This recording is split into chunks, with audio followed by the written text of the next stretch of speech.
Hey there, welcome to Board Game Hot Takes, a podcast where we give our immediate reactions to the hottest board games just minutes after playing them. My name's Tim. And this is Chris. This is Adam. And today, instead of talking about a game we just finished playing, we're going to talk about 5 games that are leaving our collection. And we're going to give a little bit of info on why we're deciding to cull games, why do we cull games regularly, kind of let you know why these games didn't make the cut for us and didn't stick around. Before we jump into that topic, but it's kind of relevant, I did ask a poll on Twitter this week, and I basically asked, how frequently do you cull games? I gave 4 options on this question, and I said monthly or less. I got 12% responded on that. I said a couple times a year was 48%.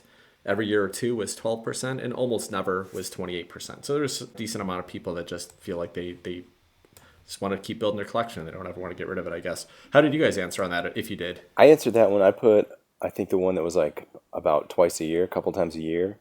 But really, it depends on how many games I guess I'm buying and how many games I don't want to have anymore. So, once I feel like it's too much stuff, like right now, I'm getting all this work done in my house. I don't have much space. I really want to get rid of all these games that I have that are just sitting there that I never play. And plus, some of these games, like I said, I never play. Why have them if I don't play them? Why not just sell them, get them into the hands of some people who might actually enjoy them? Chris, did you answer this one? What did you say? Have you ever culled any games? No, I never have, and my answer was almost never, and there wasn't an option for never.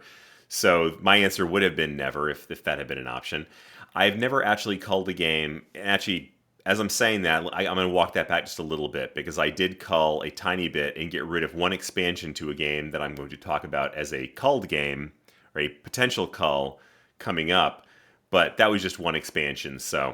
But I also don't have a huge collection, so it's not as surprising with me. Tim, what about you? Yeah, Chris, I was just going to say, I wonder how that'll change now that you're kind of maintaining your own collection. Prior to you moving up to Portland, you were starting to buy a few games, but we played a lot of the same games together, so you kind of had my collection, and you just didn't have a big collection. But I can feel you're starting to build it up, like your collection's growing. So, yeah, there was definitely a time where I was in your space for a year or two, and then it started to get a little bit, to me, unwieldy, which is when I started getting rid of games. At first, it hurts a little bit. It's like, this is a game that gave me some good memories that I was excited about. Maybe I should try to keep it around and explore it a little bit more. But at some point, I just realized that it's just taking up space, and there are things I'd rather be playing. I answered a couple times a year. Mainly the reason for that is that I generally, almost every time I get a game into my collection, I identify something else that can leave. But I just hate culling games. Like, I hate selling them. I hate trying to find buyers for them. And the only reason it's that infrequent is just because every once in a while I'll get up the energy to kind of put them all together and list them on eBay or Board Game Geek, or like the current collection that I'm going to cull, which I actually have about 20 games I want to get rid of. A local game pub by us has like a seller's market once a month where they let you just get a table and then just put all your games out there. That way I don't have to ship them. I can just, hopefully, I'll price them low enough where people will just take them off and get rid of them, but I'll get a few bucks back for them. Yeah, Tim, that's the real answer, is when my frustration level reaches a certain threshold, then it's time to cull. Yeah, exactly. Also, another thing, sometimes I feel myself buying games, like Furnace, for instance. The theme wasn't that cool. I thought it might be a fun game to check it out and try it. Okay, it was all right, but I think I'm going to move on. I bought that game knowing that I just want to try it out, and I know I could probably sell this if it doesn't land with me. So that's another kind of mental shift I've had too. Sorry, Chris, what were you going to say? Yeah, I was going to ask you guys, how big are your collections? Because one thing that I've noticed as I've gotten to know more and more gamers is that the collection sizes are epic. I mean, it's amazing the number of people who have these huge shelves of games and game after game after game. And I don't. I have probably 20 to 30 games, and I think they're mostly games that I really enjoy, and maybe that's just because, I haven't built my collection up enough, and eventually I'll get some dead wood and really want to start culling things. But how many games do you guys have? I'm at about 70 right now, and I think my target number, I don't think I need any more than 50. Even 50 is probably too many, but I think, that's a nice roundish number. Maybe can fill a need for every type of game, I think. For me, what about you, Tim? Yeah, I'm sitting at 50 right now, but I want to cull about 20. So I'll be happy sitting at about 30. I'm sure that'll grow a little bit. Adam was mentioning about Furnace, is a lot of the time I'm just like, that game has sounded fun, so I'm going to give it a try. Not necessarily with an expectation that it's going to be a huge hit for me, but occasionally it is, and then it sticks in my collection. And then sometimes it's not, nobody else wants to play it, and I don't care enough to keep pushing it to the table, so I'm happy to get rid of it. So I kind of think of it more of like, I'll rent these games for a little while, see if they stick around. And, like Adam was talking about what was that, the Royal Visit a couple of weeks ago, where you're kind of calculating what was the value you got out of the couple hours of time Yeah. exploring it. Yeah, cool. I mean, if I buy a game for $40, get 2 plays of it in, and then sell it for $20 or $25, I got a decent experience out of it, and I got to learn a little bit about some new mechanisms and try a game that I thought was going to be a cool fit and then wasn't. Another follow-up question for you guys, and this one I'm going to target to you, Adam. Not to call you out, but just because, I have the experience of going through this with you. You had backed, like full on backed, like the full meal deal, all in pledge on Tainted Grail. Hmm. And then you got it and you decided you didn't want it in the meantime and you sold it to me, which I will be forever grateful for. But I'm just curious, what made you decide between the time when you ordered that, when you backed it, and the time when you actually got it, that change that made you say, I'm just not that interested in this anymore? Yeah, Chris, so that's a great question. Well, first of all, I bought that game knowing, at least speculating and thinking that I'd be able to sell it pretty easily if it didn't land for me. So the thing with that game is just so massive and there's so much stuff in there and there's like 5 or 6 boxes. And where am I going to put all this stuff? How am I going to unpack this? Where am I going to store it? Am I really going to spend this time playing this game? Where am I going to put these pieces? And I really, right now, I just don't have the space or the willpower to find the space and make the time to go through what looks like a pretty amazing game with some very nice features in it. So I think between, buying it then with that mindset, like, I could definitely probably move this in case I don't like it, and then just not ending up having the space for it. That's what kind of made me willing to move it on to someone else. And I'm glad it was you, Chris. I'm glad you're enjoying it. Yeah, it's great. And the reason I asked that question is just because I think that there's something that I've observed amongst gamers, which is probably a pretty common phenomenon amongst collectors of any type. And I think gamers tend to be collectors like people in so many different hobbies. It's that you don't buy something necessarily because you've really doubled down on that thing, but you buy it as kind of a fungible commodity that you may play for a little while, keep for a little while, then move on to somebody else, and then you kind of go through that cycle the same way, anybody who has classic cars or a rock collection or, anything that people collect. And I just think that's interesting because it's such a serious hobbyist that seems to be such a common phenomenon. Yeah, and the more I've been in the board game, I don't know, industry or been playing board games, the easier I see it is to move those games onto other people or throw them up on eBay, and they have a tendency of getting bought pretty quickly. Always somebody out there that wants to try something new. So Yeah, that's a good point too, Chris, that this is just a standard hobby thing. When you get heavy into a hobby, you go through a phase of acquiring because, hey, you want to try out this new thing that everyone's talking about. And, some people just keep building their collections. I mean, I've seen like shelfies of people that have like full basements of 6,000 games, and that they probably haven't played most of those games for 5 years, right?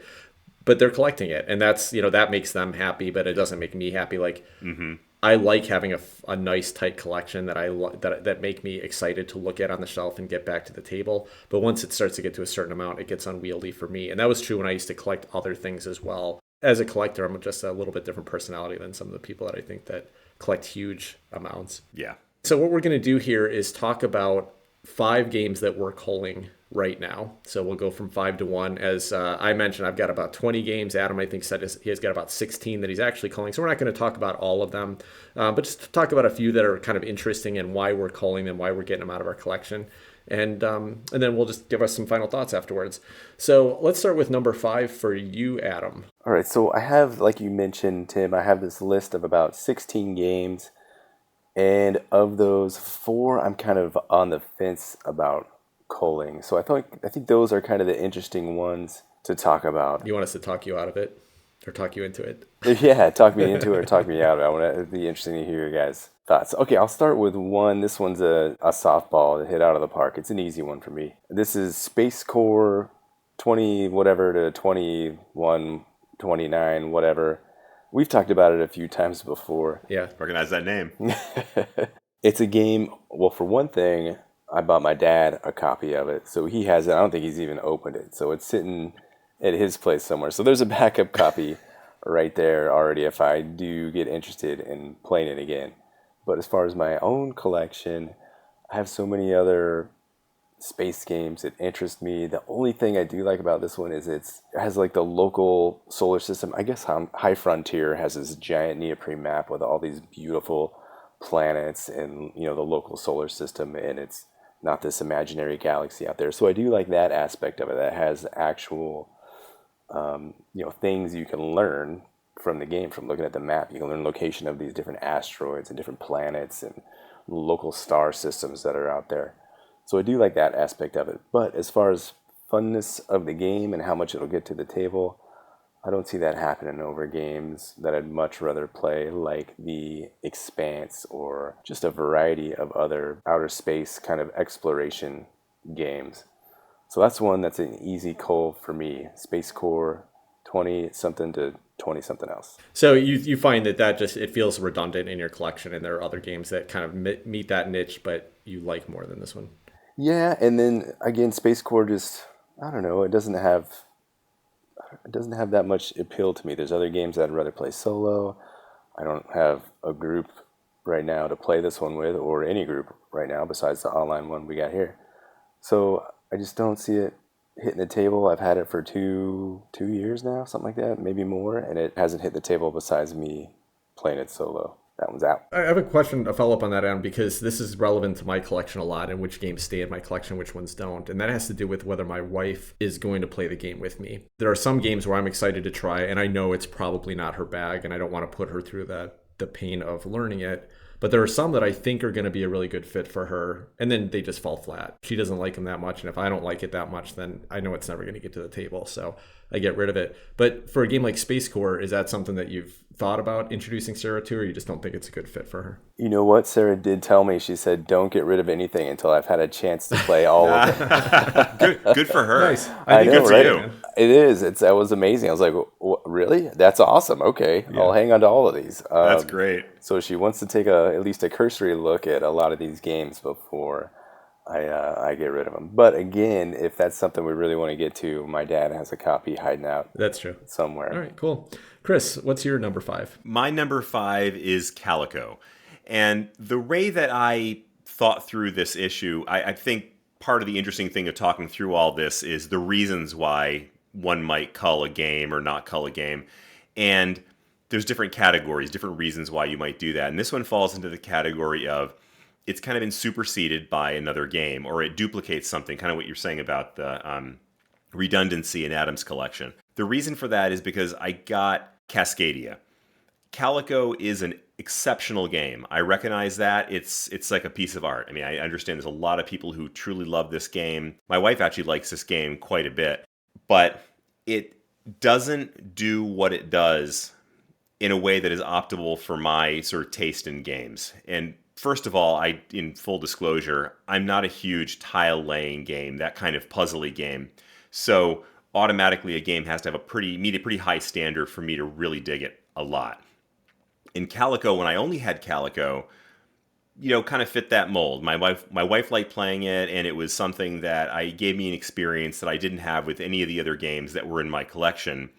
But then we tried, a couple months back, we tried Cascadia, and I thought to myself, this game does everything Calico does, but it does it better, and it does it in a format that I enjoy more, and it feels more open. And in my mind, I was comparing it with Calico and thinking how in Calico I feel so heavily restricted in a way that didn't seem fun or entertaining to me, but then Calico busts that world wide open. But the bottom line is that it does the same mechanisms, it does all the same things, but I think that Cascadia does it better. I don't need to have both of those games in my collection. To me, the one I would choose to keep is Cascadia, so Calico is probably one that's going to end up going. Yeah, that's interesting, Chris. And as you mentioned that, I was like, oh man, I want that. Don't get rid of it. I'll take it. But then I thought, no, I'd rather just play Cascadia too. So I was going to ask Tim if Calico has any appeal for you. You've talked pretty highly of it. Yeah, I really enjoyed it, but I do think that I like Cascadia a little bit more, and it does have a lot of similar feels, and I think Cascadia is a little bit more accessible. So for the type of people that are usually asking for, or that I'm going to be introducing Cascadia to, and I've taught it to several people now, and they jumped right into it and found it a big hit. And I think Calico is going to be it's a little harder to kind of wrap your head around the scoring rules and the strategy. And so I can't imagine that being quite as successful as an entryway game. So I agree, Chris. I think that's a good reason to move it on. Yeah. What about you, Tim? My number 5 that I'm going to get rid of is, this was kind of a tough one for me. This is Wingspan. Wingspan is a very popular game. In fact, I saw that it's over 1 million copies at this point, which is amazing for a hobby board game. Awesome that it's had such great success, and I think it's brought a lot of people into the hobby. This is a game that I like the concept of it, and there are some mechanisms in there that I really appreciate and enjoy to an extent, but there's something about it that's just never really gotten me excited. You know, every time I play it, I think a little bit of it is just the complete lack of interaction with the other players around the table, but it's a pleasant little puzzle. And this is one of those games where if it had been a hit with my wife and she liked to play it, I would happily play it any time, and I would definitely be keeping it in my collection. But she played it a couple times and just really didn't like it at all. And so since she's not going to ask to play it, I'm not going to pick it over so many other, Euros that I like more, kind of meatier Euros that are just more fun to me. I finally decided to get rid of it. This one was particularly hard because I pre-ordered this when this first came out. So I have one of the first 10,000 copies of Wingspan, and it feels to me almost like a little piece of board game history that I got to be a part of, because it was obviously such a huge hit and it was sold out for like a year and a half. They couldn't keep enough in print, and it's now sold 1 million copies. So it's kind of a special piece of board game history to me, but that doesn't justify it staying in my collection and taking up a space on my shelf. So I finally decided to move it out. So I know Chris at last report, Chris is a big fan of this one, but this is a game that used to be in my collection too, and I ended up selling it because it's build, duck build, as kind of a engine builder. But again, you're right. Like, there's not much player interaction. I guess some of the expansions kind of try to promote that a little bit more. And it's a beautiful looking game, but there was just something that I felt like was missing, or something that didn't give me that satisfying feel when I played it. So this is another one I let go. Chris, what's your take on Wingspan? Is this one staying in your collection? It is staying in my collection, and I mean, I just have so many reasons for liking this game. One of which is the fact that I've recently, because I moved to Portland and I live in a rural area, I've become a little bit of a birder. We're starting to like edge into the hobby of birding, and so there's kind of like this personal fascination. But I also think the game is a ton of fun, and I have a lot of good memories of playing that game. And I think I'm a much more sentimental person than Tim is. And so I'm surprised that you say that even the fact that it is such a piece of board game history and you've got sort of like one of those sort of the original copies isn't enough to get you to keep that in your collection. Yeah, I don't know. I think it's just more about, like I said, I'm getting less sentimental about my collection. This was one that probably should have left my collection a year ago, because I haven't wanted to play it since, and nobody else is asking for it around here. But I kept it around for that reason. And it's just like my collection is getting big enough, and there are other games that I really want to try and experiment. So if I'm going to keep my collection around 30 to 40 games, I've got to cut stuff that isn't going to get played. And ultimately that's going to happen for me. Yeah, and I guess if you're really not getting it played, that's about as good a reason as you can get, because we play it relatively, occasionally at least, and I know my wife enjoys it and my family enjoys it. Yeah. So we're kind of touching on something. Do you guys have any games that you will always keep for pure sentimental value, just as a collection piece? I don't think so. I mean, I don't have anything today that I'm sentimental about. There are some games that I think I'll always keep because I think I'll always want to go back and play them at this point. Who knows? That could change. And then there are some that I'm going to have a hard time getting rid of just because I've put so much into, like I've mentioned this before, upgrading everything for Scythe, now getting the pieces painted. And it just feels like if I ever got rid of it, it's almost like this great showpiece that I want to play. So as long as I still want to play it, I think some of those things will stay in my collection, even if they're not getting played as much as I would like them to, but not for sentimental reasons for me. Chris, what about you? Anything you keep just for sentimental reasons? Man, there's so many things in this world that I keep just for sentimental reasons. And actually, there are definitely a couple of games that I have that would rarely get to the table, and yet I would still keep for sentimental reasons. One of which is my original pack of Star Realms cards. Tim made the point way back and multiple episodes ago about how, like, what an ugly package this is. It's this little crappy cardboard, horrible little box that just falls apart the minute you open it. I think I've used those cards about a grand total of, 10, 15 times. I play that game on the app. And so I have absolutely no practical reason for having this little set of cards. And I've got the Nova collection coming in, which is going to have the upgraded fancy cards. So why in the world would I keep that? I keep it because that was one of the first games that I ever bought, and it means a lot to me because of that. Similarly, I was just recently thinking through kind of the chronology of the different games that I bought and realized the first hobby game that I ever bought after playing it with Tim was Imhotep. And it's a game that I have not played. I didn't realize I had it for about the last 2 or 3 years. And I will never get rid of that because that was my first hobby game. That said, I'm also interested in playing it again, too. It's a pretty nifty game, so I want to get it back on the table. But even if I got completely bored of it, I'd still keep that game. Nice. All right, well, Adam, what's your number 4? My number 4 is Irish Gauge. And this is a game, now that I think of it, it does have some sentimental value to me as well, because this was one of the games, I think the first night that we were all playing a game together, I introduced this one to you guys. I was like, guys, check out this new game I got. I want to play this one. It's you build little trains across Ireland.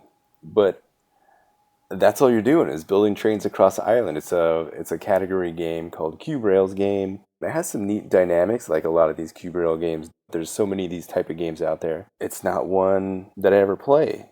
It's pretty fun for 1 or 2 or 3 plays, but then it gets repetitive after a while. Maybe you could try different player counts. But again, it's not something that's hit the table for me. The only reason I'm considering keeping it is because it does sort of check a box, a Cube Rail game in my collection. I don't have any other games like that. So is that a reason to keep a game? Am I going for collection points, or am I going for games that are actually going to get played? So that's kind of the question I'm working through right now, particularly with Irish Gauge and a few of these other ones I'm about to talk about. Yeah, it makes sense. I wouldn't blame you for getting rid of that either. But, and I still remember that night too. I think we played Tapestry and Irish Gauge, which Tapestry is one of my top 10 games, and Irish Gauge, I don't have the game and I've only played it that one time, but I have such a great memory for that. If anybody says the name Irish Gauge, I immediately flash back to that night. And what a great memory. I think you smoked us at it too, Chris. If I remember correctly, you had all the money, and Tim and I were like, "Oh man, Chris just whipped us." Did I? Well, I'd like to think that I won, but I don't. Well, anyway, yeah, sure. I killed you guys at that game. That's probably why I have such a great memory of it. No, sorry, I won on that one. All right, Chris, what's your number 4? My number 4 is Lords of Hellas, and going back to my point about why would you cull a certain game. And this one, I would say, is maybe because it's being superseded. And I'm saying this with a caveat that I don't actually know yet. I recently backed Lords of Ragnarok by Awakened Realms. Oh, you did? Yeah, which I knew you guys were going to give me crap about, because that week we kind of joked about that. I'm like, well, if you got, Lords of Hellas, of course you'd want to back Lords of Ragnarok. I mean, it's going to be so different, right? And the reality is it's probably not going to be that different. But for one, I like the theme better in Lords of Ragnarok. I mean, frankly, the Greek gods just don't interest me that much. Viking gods interest me a little bit more. But from what I understand, they added a few new mechanisms and improved some mechanisms that were already in the game. And so my thought is, if a game is going to be upgraded and improved and does a lot of the same things, I'd love to have that upgraded version, and I don't need to have the old version anymore. Now, I will probably wait until I get Lords of Ragnarok and try it a couple times before I make that decision, but it certainly seems like a reasonable one to get rid of because, almost like Calico and Cascadia, you don't need to have both of them. And in this case, it's because it upgraded and improved on the one that I already have. And both of you are smirking at me. It's like, what the hell? Well, what are you going to do when they come out with Lords of Ancient Egypt? What are you going to do then? Well, then I'll probably buy myself a copy of Ankh and, just... No, I'll probably get that. It depends. It depends. If it looks like they did something cool, then I'll probably get that. Stop laughing at me. As a follow-up question, what is your favorite ancient mythical gods? I think I know that Nordic trumps Hellenic, and then I feel like ancient Egypt trumps Nordic. I want to see the Lords of the Bible. We need to get you made a comment about biblical in the Ankh episode recently. This is a whole other conversation for a different day that maybe we'll get an episode to get into. But my short answer to that is that we do not have nearly enough games that have Native American mythology in them, Native American stories and culture. That'd be cool. It's something that I know very little of. I've read, a little bit of, stories and, Coyote the Trickster, and I would love to have a game that delved into some of that culture and mythology. And if someone did that, man, I would be absolutely thrilled. Between Greek gods and, Norse gods, I'll take Norse gods. Well, Chris, let me tell you why I was smirking when you were talking about it. And to me, it's funny that you backed a game that is basically a new edition of a game that you played once and never wanted to get back to the table. But on the other hand, I think it's an excellent reason to cull the other game, because in this case, hopefully they did streamline. I think that was one of the only things that Lords of Hellas suffered from, because it was a very clever game. The questing mechanism was cool. The battling monsters was cool. Building monuments.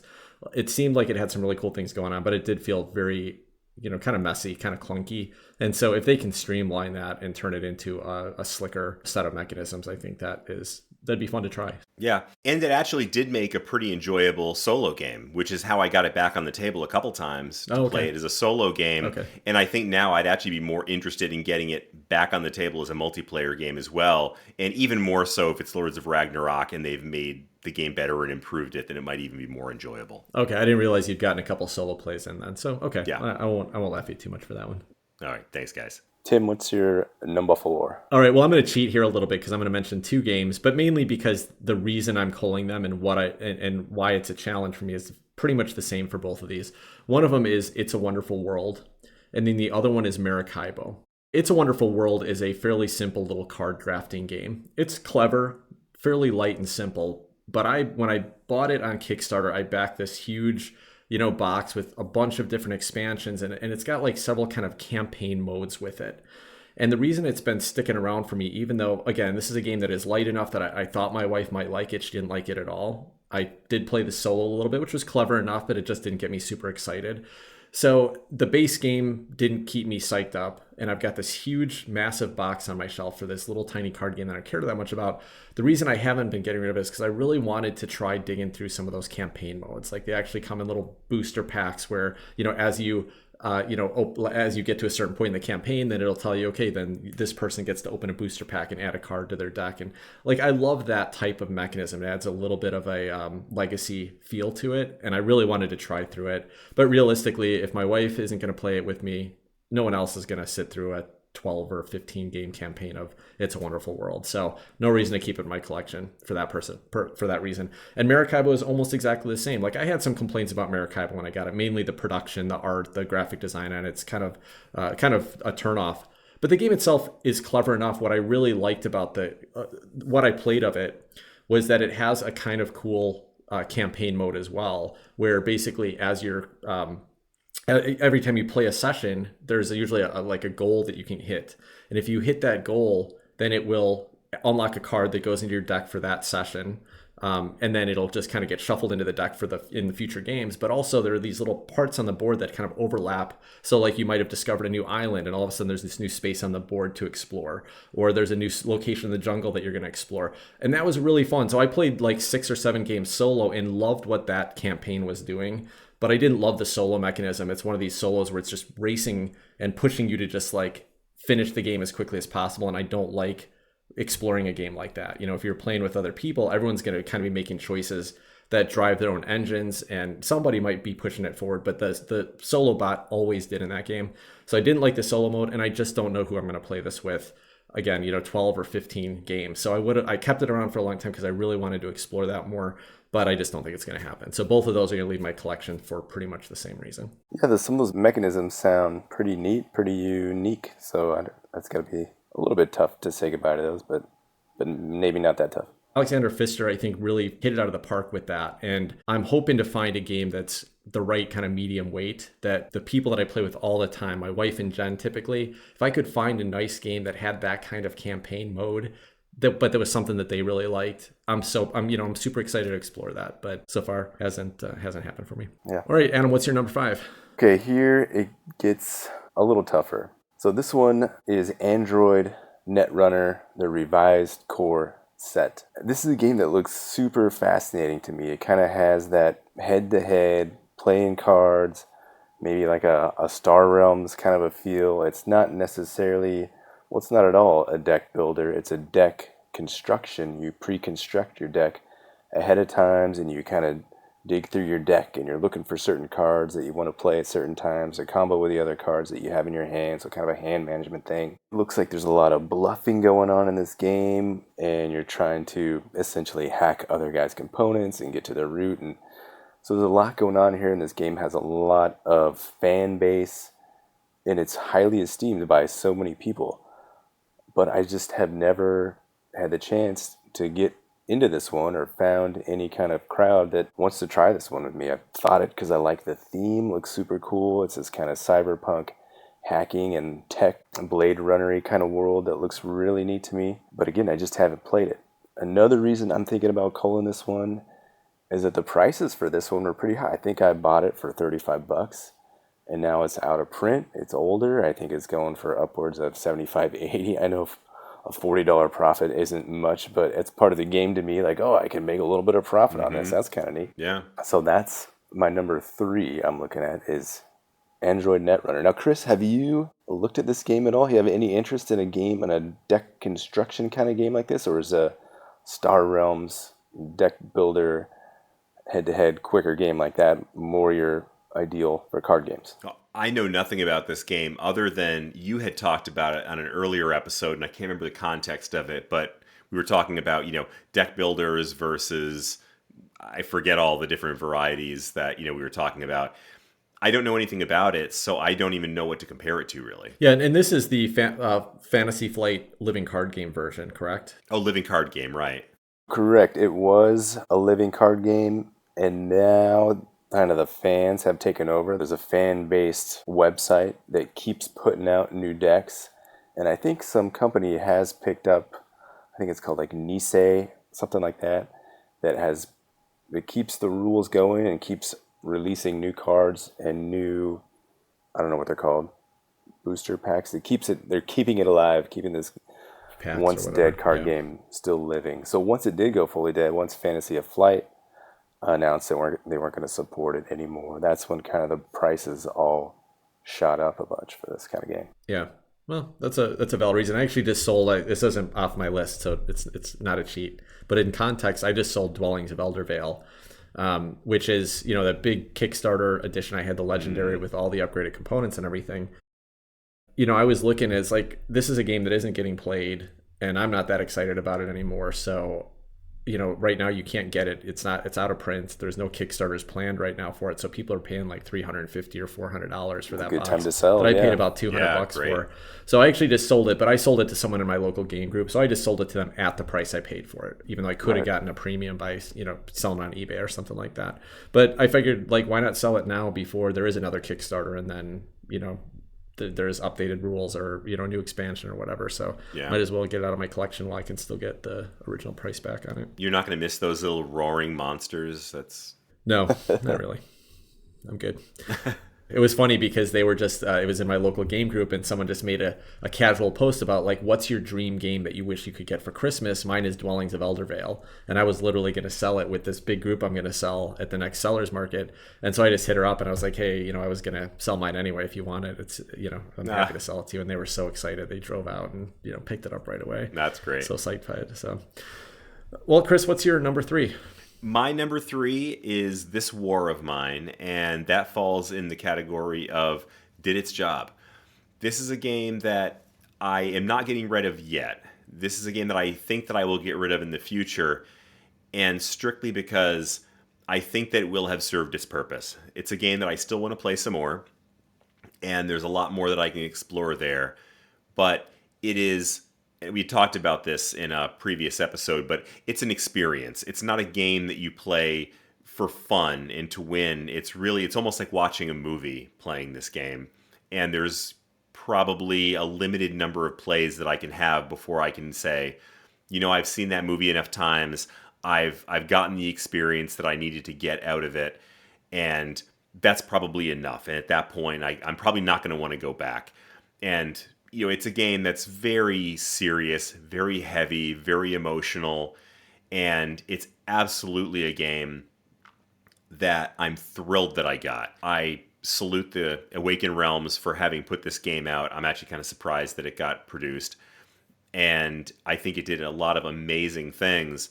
But ultimately, like I said, it's not something that you're going to go back to over and over and over again to beat.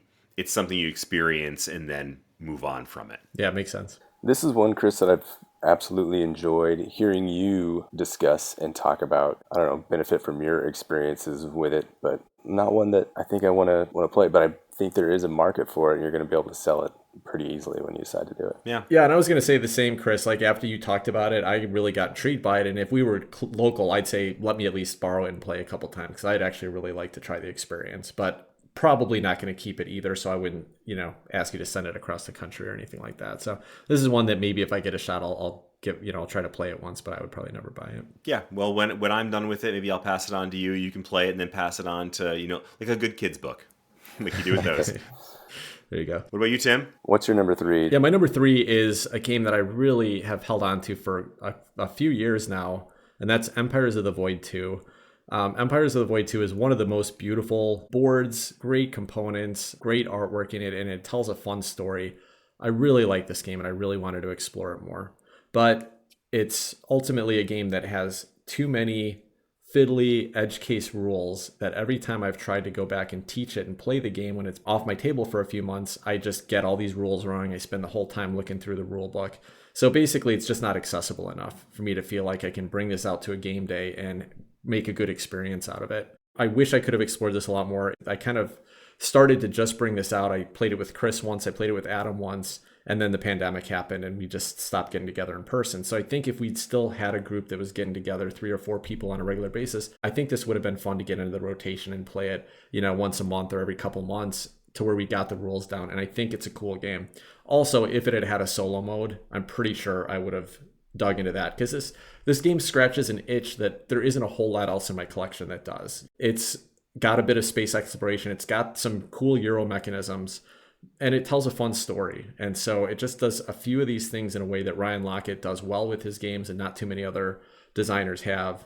But ultimately, this one is just not accessible enough for me to keep bringing out. So I'm going to move it on, and hopefully someone else finds some fun with it. Tim, a couple of things with this one. You recently posted some news I wasn't aware about, that this is coming out on Steam, which is going to be amazing. I think that's maybe a perfect platform, a digital kind of platform that enforces the rules and will have guidance kind of to help players to kind of eliminate the fiddly parts. I 100% agree. I think it's going to be a fantastic game. Now, I never PC game, so that's a platform I won't play it on. But if it's popular enough and it makes it to iOS, it'll be a day one download for me. And I would love to dig into this, because you're absolutely right. Like, that's exactly the right platform for it, because it will just enforce all the stuff that you can and can't do.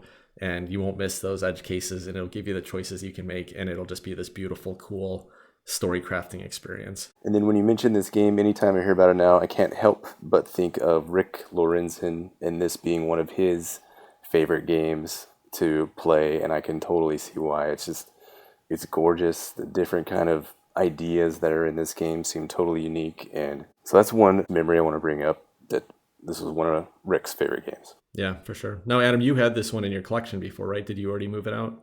I did. I had it. It was one of the first games I bought because it was beautiful and I wanted to get a hold of it and try it out. Ultimately, again, it was too fiddly for me. I didn't see it getting played very much compared to some other games. So yeah, I moved it out and it sold pretty quick. There's a lot of interest for this game because it is so beautiful. It has some neat ideas and there are some very neat mechanisms in there. Cool. All right, what's your number 2, Adam? My number 2 is On Mars. It's a Vital Lacerda game. Tim, you and I played this one right before everything kind of went into shutdown mode for the pandemic. Mm-hmm. And there's a lot of cool ideas in this game, but it's a game that's huge, takes up a lot of space, has a lot of stuff. Unless, again, you're playing this game 2-3 times a month, you're going to forget some rules. You're going to have to go back and refresh and, what does this thing do? Why do I have to... How does the space station work? Do I move that up? Can I put this piece of this camp next to this piece, or does it have to go one away, and then where does my droid go? Why does it pick up this jewel here? Where does this, I don't forget what this little diamond does. Oh, my rover. There's just so many parts, none of which are individually too complex, but there's like 80 simple things you have to remember what they all kind of do and how they go together, and did I track everything just right? And there's so many other games that I would rather play than On Mars. A little bit of the question, like, do I need to have a Vital Lacerda game in my collection? The more I think about it, no, I don't. So, On Mars, my number 2. Yeah, I got a chance to play this with you twice. We played once in person and then once as one of our first tabletop simulator experiences once we stopped meeting in person. And after that second play, I was pretty much, my feeling was I'm done with this game. I don't ever need to play it again. And it is part of just, there's a lot of weight, but I don't think the weight pays off to me. To me, it wasn't like they weren't interesting or unique enough decisions and mechanisms to make it worth all of the knowledge that you had to collect about how all these different pieces fit together. But that is the only Vital Lacerda game I've played, and I would really like to try a couple of his other ones because some of them look to me like they'd probably hit a little bit better. So I definitely want to still give a try again of one or two of his other games and see if they're a better fit for me. Yeah, I'm kind of the same. Unless I play one that just really hits for me, I'm okay. Maybe it's just not the right, doesn't design games that I'm going to enjoy. Do you have any particular that you're looking at of his games? There's 3 actually that I'm interested in. Kanban, especially the new Kanban EV production, looks really cool. It's about running a automobile factory, I think. Yeah. And so again, it has a whole bunch of stuff going on. But to me, for some reason, even though that's a silly economic theme, like building smartphones, it seems like the assembly line mechanisms that he has, that or at least that I experienced it on Mars, would fit really well in a kind of an economic simulator, manufacturing simulator in a way. So that's one I'd like to try. And then of course, what's his big Lisboa? Yeah, Lisboa is the one I was thinking of. So Lisboa, everyone raves about it. That is one that I'd absolutely love to try. And I love the combination of what, like he's making these heavy euros, and of course Ian O'Toole's production with these. That's always a driver to me to just be like, I'm happy to sit in here looking at this table and having this in front of me. So I would love to have one of these hit for me. But again, it's one of the situations where like On Mars, at least I think was like a nice 4-hour game for us. And that one definitely didn't pay off for me, but I don't see very often where I'm going to choose to play a game. And again, Chris, this is not our 4 hours, right? Because we make games go too long all the time. But this is a game that 2 players head to head who, were running through it pretty quickly, took 4 hours to play. Wow. And I would much rather play 2 or 3 other games, a little more midweight, that were just a little smoother, that ran a little quicker, and have those multiple experiences than one big long experience. So if his other games are that long as well, maybe not the right for me. And then he's got one more about art museums. That's not modern art, right? What's the name of that one? Do you know? No, that's Reiner Knizia.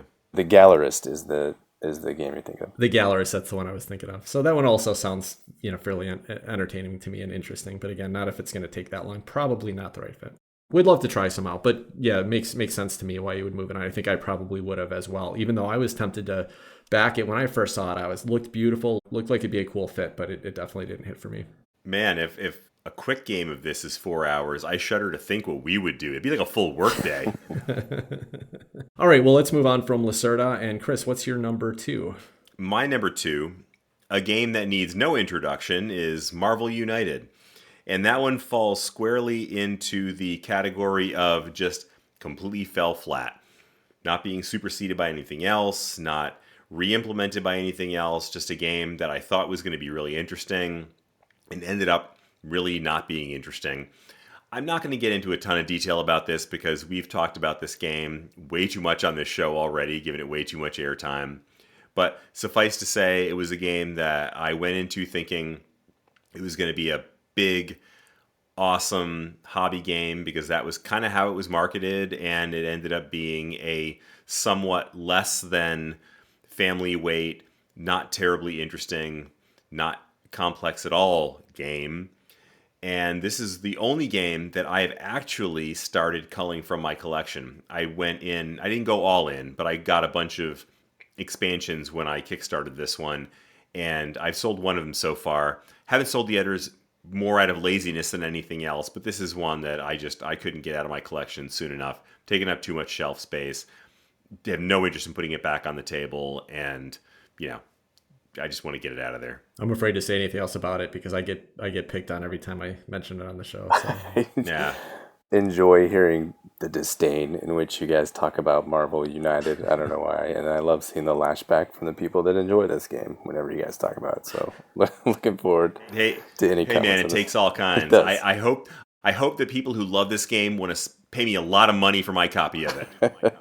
I haven't had the chance to enjoy this game, and I don't think I'll look for the chance to play this one either. Yeah, it's funny. I was talking to Riley Stock when he interviewed me, and we talked a little bit about this game because he's like, "This is my favorite game," and I asked him, "Well, what makes it your favorite?" And he said, "Well, I spent a lot of money on it, so I feel like I have to like it." And I mean, listen, I'm not saying that's the case for everybody, but I think there is an element of that, and especially when you're not intentionally looking at games from a critical perspective and trying to understand what works for them and what doesn't, it's easy to do that. It's easy to fall into the fact that like I was excited about this game. I invested the time thinking about it, the money into it. So I'm going to go for it. And you can do that. You can kind of make yourself like something more than you maybe would have otherwise. So I'm not saying that's the case with everybody. Listeners, if you love this game because it's just a perfect fit for you, that's awesome. But I do think that can happen sometimes, especially with something that's got an IP that people are in love with. Well, it's easy to get into the hype, and I know I've done it before too. You're hyped about a game, it gets in, you spend all this money on it, and you want to like it, and you probably do legitimately enjoy it for a certain amount of time. In some cases, even though it might not be truly the best game or as good as you think it is, there's that kind of inflated sense of game awesomeness. Maybe with Dwellings of Eldervale for you, Tim, you had this big hype for it. You initially loved it tons and tons, and then it kind of just Yeah. faded pretty quickly. Yeah, that's a great example and a good one where, probably more than any other game, I felt like I had to like it because I was so excited about it. Yeah, and on that one, I mean, just to head off any potential backlash here, no disrespect to anybody who loves this game. I've talked to Riley about this as well, and it seems like he actually does enjoy it, and he also enjoys painting the figures and all of that. And it's another one of those scenarios of it takes all kinds. Somebody could probably spend $500 on the all-in pledge on this and feel like they got their money, every penny's worth out of this game. And I just, because of the brain chemistry in my head, just felt so let down by this one that, it's a no-brainer. It's got to go. Yeah. Can't take any more of my shelf space. Well, I think that's a great tie-in because my number 2 is very similar in the fact that I bought this game, played it once, and it fell so flat with me that I kept telling myself, well, I'll stick it around, maybe I'll get it back out, but I just had zero interest in it. Now, this didn't hurt as much because I didn't spend a couple $100+ on it. I spent $40 on it. This game is called Paper Dungeon, and I really purchased this with almost no understanding of how the mechanisms worked, but I was sold on the promise from another content creator that said, hey, I just got this review copy of this roll and write dungeon crawler. And I've been enjoying some combo-y roll and write games lately. And, just looking at the pad and the idea of that you're trying to navigate through this dungeon on a pad of paper by comboing up these, different mechanisms. The pad of paper looks cool because it's got this grid map that you kind of draw lines for each scenario. But then over on the right-hand side or the left-hand side are like where you mark that you've leveled up for that scenario or that you've gotten new equipment or you've gotten upgrades. So it's got a whole bunch of things that looked like they'd be really fun to do in a little roll and write. And so I took it out and I played it one time two-handed because, that's usually how I learn a game. So instead of doing the solo game, I just did a two-handed play of it. And I was so uninspired by the choices that you have to make. Basically, you roll 6 dice. And if I remember right, I think everybody uses the same 6 dice, but you're not competing for them at all. So you, at the same time, it's basically like you're just playing your own game anyway when you're playing with multiple people. But you pick these dice and decide what to do with them. And the decisions to what to do with the dice were just not fun at all. So I played through this game. There are different scenarios you can set up, different monsters you can fight. And some of the things seemed like they should have hit really well. Ultimately, I think it's just the decisions based off the dice structure just wasn't fun. So it didn't hit for me. I haven't wanted to get it back out. So I'm just going to move it on. Hopefully someone else enjoys it. I probably should have done a little more research and watched how it played before just pre-ordering it. Do you feel like this is at all a commentary on roll and writes generally, or just this game in particular? No, just this one, because I have played a couple other roll and writes not too recently that I just absolutely loved, and I know they can be done. I'm searching them out. I'm starting to look for some other kind of heavier combo-y roll and writes and can't wait to try some more of them. But this particular one, it didn't work for me. It's maybe it's just too light, or maybe I would have to like the theme more or something. But it was not a hit for me. So Adam, what's your number one game that you're thinking about culling? Again, this is kind of one I'm on the fence about. Spirit Island. I have everything that's been ever made for this game, including the first expansion and the second expansion on Kickstarter, which almost doubles the size of the game. I've never even opened that second expansion and looked in there. I have all the promo spirits and this and that. In this game, at one point, I was really into it, playing it solo with 2 different spirits. You can get some cool synergies. You're trying to wipe out these colonists. There's some really, really neat dynamics here, and it's really fun and beautiful, and the way you build your cards, and the spirits get more and more powerful as the game goes on, but there's also this buildup of colonists, and they're putting up these buildings, and for a while there's this tension that builds up. Are you going to be able to make it? Who's going to get to the most powerful stage first? Are you going to be able to turn that corner and bring these colonists down? But now it's just been sitting there for a while, and it's difficult to get a hold of, so the prices are kind of going up huge on this one, and there's a lot of interest on it. I haven't been able to let go yet because it is such a cool game, and maybe I will want to revisit it sometime. But I don't know. Will I want to revisit it? It's a co-op. Am I ever going to play it with other people? Do I see myself going back and playing this one solo? I don't think I do. So that's why Spirit Island is maybe my most difficult, weighty decision on a game that I want to cull. Yeah, Adam, that's one that I've heard a lot of good things about as a solo game. What about the game didn't click with you as a solo? I think it's just that there's other games I'd rather play solo. One of the things, now that I think about it more, is the setup time. You've got a whole bunch of little dudes you have to put out, little colonists, little Spanish-looking conquistador guys. You have to put those out every time. There's all these little buildings you have to put out every time. There's this little organization of deck that you're flipping through. So it's very kind of procedural and a lot of admin, not only to set up, but each round you're going through the same kind of process. Okay, this guy has to do this, all these colonists go here. Wait, did I mess that up? Okay, 3 guys go here. There's a building here and here and here. So that means 2 guys come out and explore this part. Oh, there's more towns here than there are cities, so that means there's going to be another city here. It's just this whole process of going through that at the end of every, or the middle of every phase, that gets a little tedious to me. I'd rather play a snappier solo game and get more gameplay out of it rather than admin and setup and shuffling around pieces. I think that's what's kind of turning me off to Spirit Island. It's interesting you mentioned this one because this has been on my radar for a long time. And the main reason that's kind of kept me away from it is that I've heard it spoken about as like a heavier Pandemic. And I just don't like the general gameplay loop of Pandemic. Now, that may be oversimplifying it. So there's still some things that sound really clever, the comboing of the different spirit powers. And the way I understand the game plays, it definitely sounds more interesting to me. But it's always been a little bit hesitant. But it's funny that you talked about it today because my mom just asked me this week, Tim, what game do you want me to ship you for Christmas? It's what she does every year, every birthday. What game do you want me to ship? Because she knows that's what I'm asking for. And I said, Spirit Island. I saw it up on Amazon. I sent her a link to it. So I gave her a couple choices. We'll see if I get it. But I'm really interested to try it. But I am nervous that I'm going to feel the same way that you do, that it's just not a game that's going to really make it to the table. I know I have no interest in playing it co-op, so this would purely be for solo purposes. So, I want to try it for sure, though, and see how it feels for me. How much is it going for on Amazon, you remember? It's showing $79, I think, and maybe that's higher than the MSRP. I think I was able to pick up one of the last of the original copies from a local game store in Orange County for $60. They had a copy there, and I was able to snag it. That makes sense. So this probably is a little overpriced then. Maybe overpriced, but probably a good price because I don't think you can find too many copies of it right now. Interesting.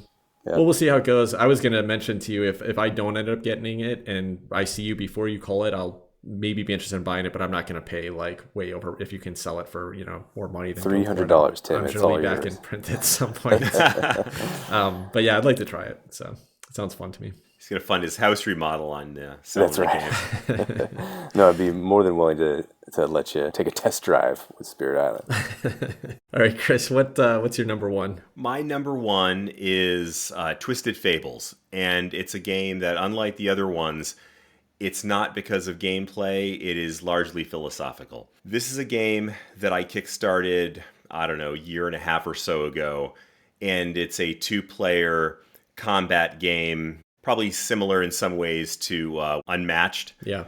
The kind of like the player versus player combat games.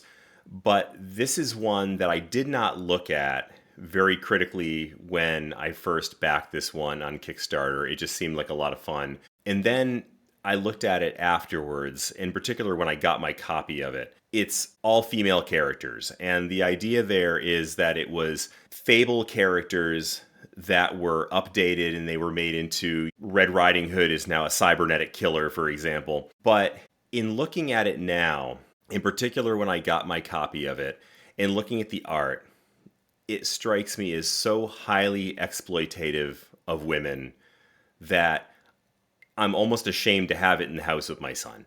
The art is so sexualized. The clothing that the women are wearing is so revealing, and the poses of the characters are so, again, highly sexualized that you look at that and it's not something that's entirely unknown to like the comic book world and you probably even the game world as well. But since backing this game, I've read a lot of stuff in the various social media and in the gaming world about the pushback on that kind of over-sexualization.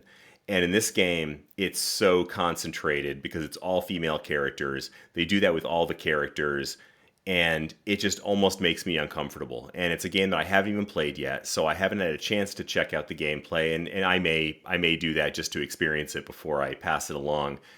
But it's just not something that I feel like I want to support.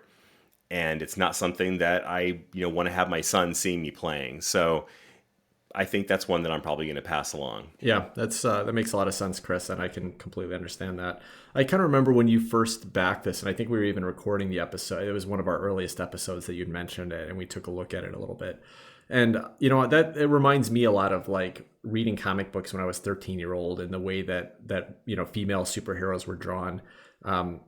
And it didn't feel too different to me, but I agree that, listen, I'm not a 13-year-old boy anymore, and the world's hopefully evolving, and we can understand that isn't necessarily good for women, the way that they're treated, the way that they're looked at. And I'm totally on board with that reasoning. Makes a lot of sense. It's almost shocking to me seeing how I've changed my perspective on this over time, because this is not something that I paid a lot of attention to in the past.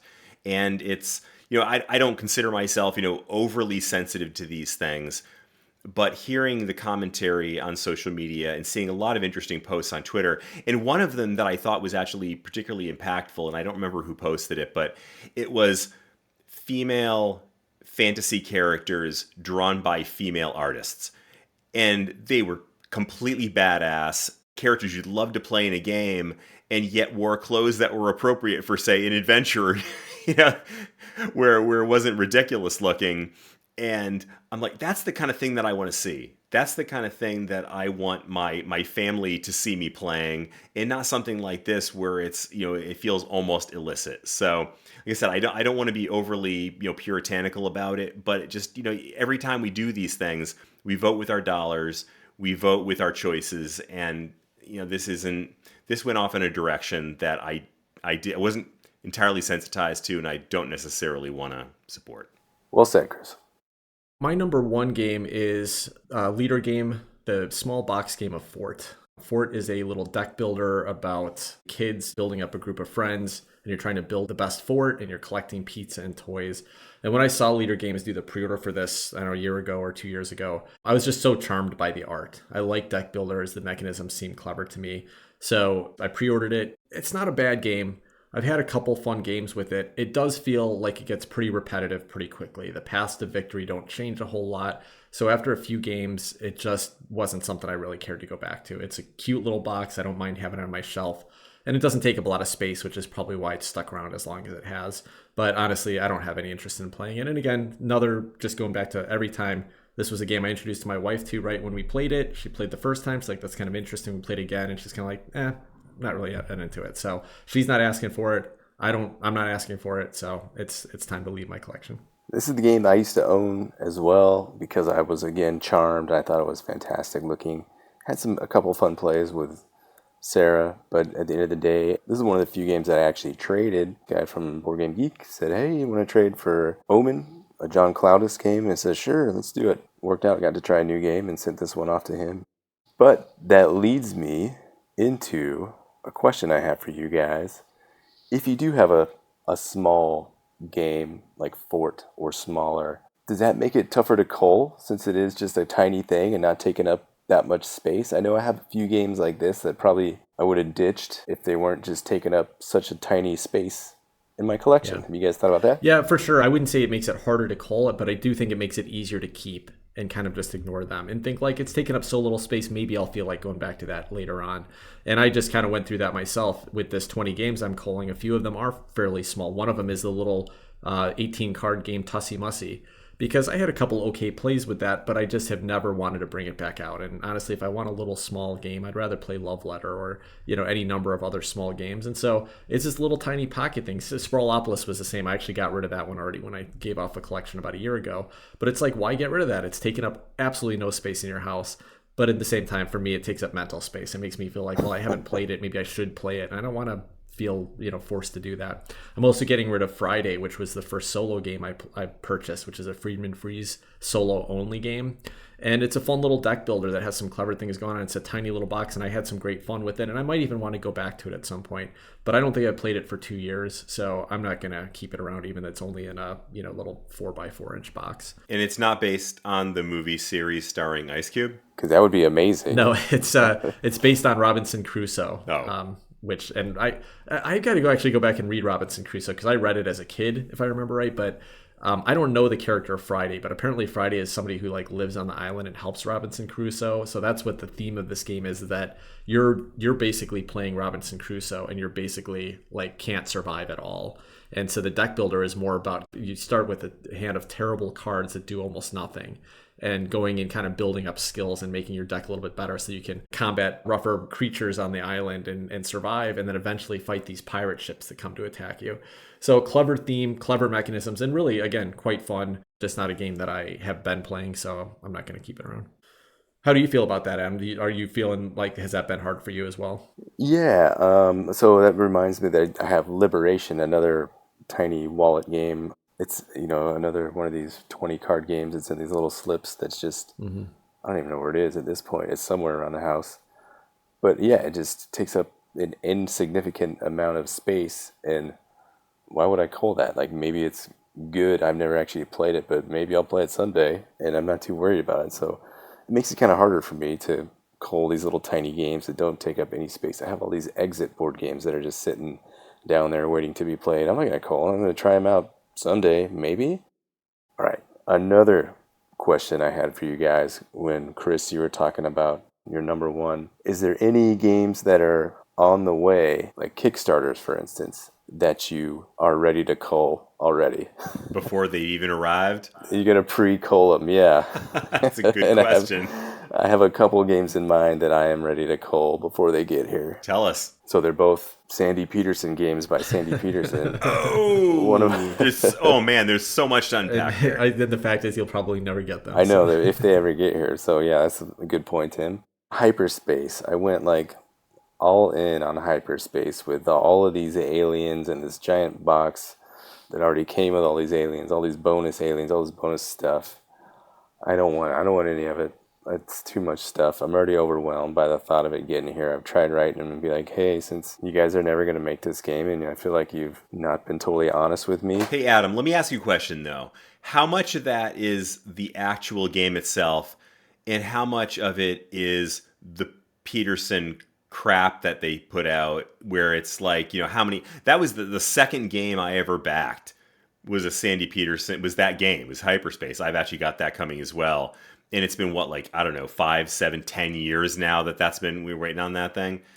I mean, how much of it is that and how much of it's the game? I'd say it's about half and half. I tried the game a few times on Tabletop Simulator. They have a nice mod. And on Tabletopia, they have a nice mod. I've tried it on both of those. They have various offerings on either version. And it's just an okay game. You know, I have games that I'd rather play, so it's about half and half. Okay. And then the other one is Cthulhu Wars and everything. I think I went almost all in, not all in, but I went in on a lot of stuff on the Damon Sultan, the latest edition of Cthulhu Yeah. Wars, which I know a lot of people revere that game very much, and it's a pretty fun game.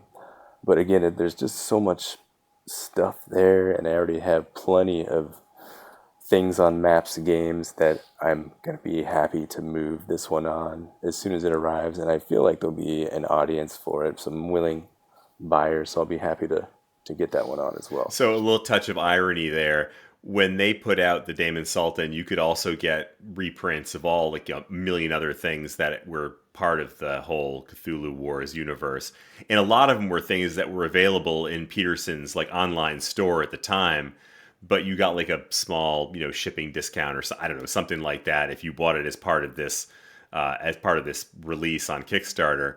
And so 90% of what I bought, because I'm on that one too. I'm on that same one. 90% of that you could have had in like a week after you ordered it if you just bought it from the online store, and now here it is like 2 or 3 years later, and we still don't have it. And so I don't know.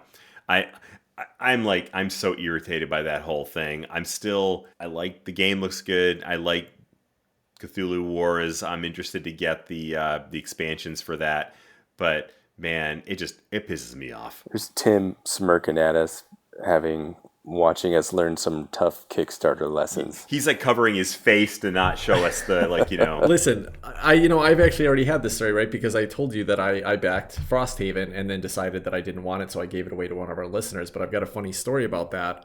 Is that this was delayed so long that I reached out to the listener, Scott, who had won it, and I said, listen, man, I feel bad, this isn't going to come for probably another year at this point. You just want a gift card? And so he said, yeah, sure, I'll just take a gift card on Game Nerd. So I sent him a gift card for the same amount that I had paid for the Kickstarter originally. So now I'm still going to get Frosthaven again.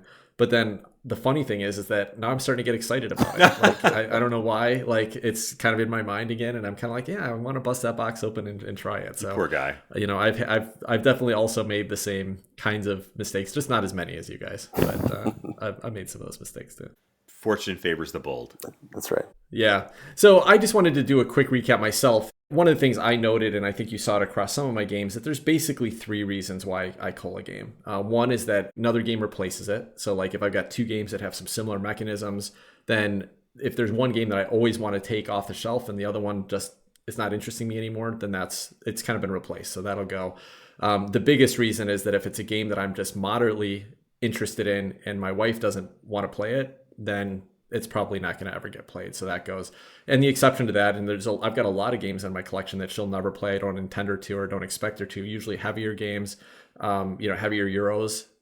Some of them I like so much I don't care that I can't get them played as much as I'd want to. Hopefully they have a solo mode, but even if not, there's a few games in my collection that will stick around just for the once a year that I get a chance to play it, and I really love it. That was the second reason. And then the third one is really just I'll buy a game thinking I might like it or I just want to experience it, and it's just not fun. So those get out of my collection. What about you? Got anything else, kind of general thoughts you guys want to add before we wrap up? Yeah, so my kind of recap section is I have this constant battle. I think it's on one side, I love board games and I want to try all these board games and see what's happening, and I love to explore them. On the other side, I hate stuff and I hate clutter and I hate having all this crap around the house. So those conflict, and then how am I gonna resolve that? So it's like you were saying, Tim, does this game replace this game? Which would I rather play? Is this thing super appealing? I have to make these decisions. What's going to hit the table more? What am I going to actually want to play? If something's been sitting around the house for 3-4 years unplayed, it's probably not going to see the light of day. Let's move it on. So I come up with this artificial number around 50 games, and maybe that'll fluctuate up and down as space comes and goes over the years. That's kind of where this culling comes from. So I have 50, it'll build up a little bit above that, and it's all right, time to bring it back down and readjust this battle between good and evil. Chris, we didn't ask you this at the beginning of the episode when we talked about our numbers, but you're building a collection, you're starting to come to the conclusion, like maybe I don't need to keep everything in my collection. Is there a number that you kind of see your collection getting to and kind of maintaining at, or do you're like, no, I'll keep growing until Like, as long as a game makes me happy, I'll keep it in my collection. Unless you actually run out of space and don't have an area to store your games, I see no reason for a number. I mean, it's pretty arbitrary. Yeah. There's also some people, and I'm probably one of them, take joy in collecting. And so there are games that I have, like, King of New York is an example of a game that I played a couple times, have it on my shelf.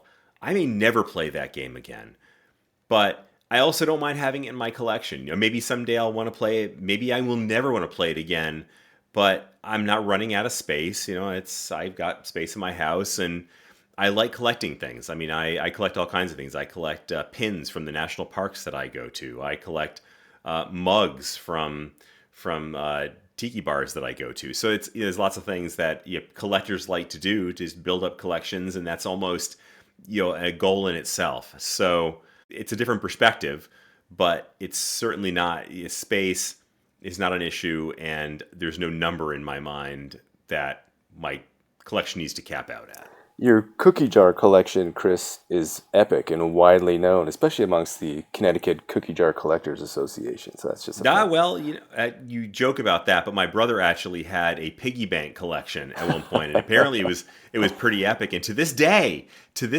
he still complains. At some point, I sold that collection off, and I so wish I had it. That's amazing. And collectors, man, I love collectors. And I'm a collector. If you have any pictures of that. Yeah, it's funny. And when I asked that number, I just was wondering if you kind of had a vision, and it doesn't sound like you do. For me, it's never been a number that I was picking. It's more just like, I kind of know at a certain point, it starts to feel like I'm going to have games sitting there that don't make me happy anymore and actually stress me out a little bit more than make me happy. So to me, I like collecting too, but it has to be very tight and curated for it to make me satisfied. So why does the game stress you out? It's just anything. And it's like what Adam said. It's anything in my house that doesn't get used, doesn't need to be there. I don't like it. It makes me unhappy. And, my wife and daughter hate this about me. My wife says, you want to live in a museum that would make you the happiest, where there's like absolutely no knickknacks, no clutter anywhere. And I'm like, absolutely. That sounds fantastic to me. And so that's just even stuff that did make me happy at one point. If it's not being used and if it's not bringing me joy today, then it actually makes it like it's like a negative. Oh, not to be picky, isn't a museum exactly that? It's a building with nothing but knickknacks in it. Collections. Yeah, but you got to understand that we're talking about like clean white walls, no clutter, no papers anywhere, no stuff sitting out on the counter. Everything has a space, right? Everything has this perfect place for it. That's what she means by that, and I kind of agree. You may never touch or use anything, but it will all have a space. Like a very sterilized, hospital-y type of museum. All right, well, we have rambled on a bit about this topic, but it's fun to go through the list with you guys. You've gone off the rails a couple times.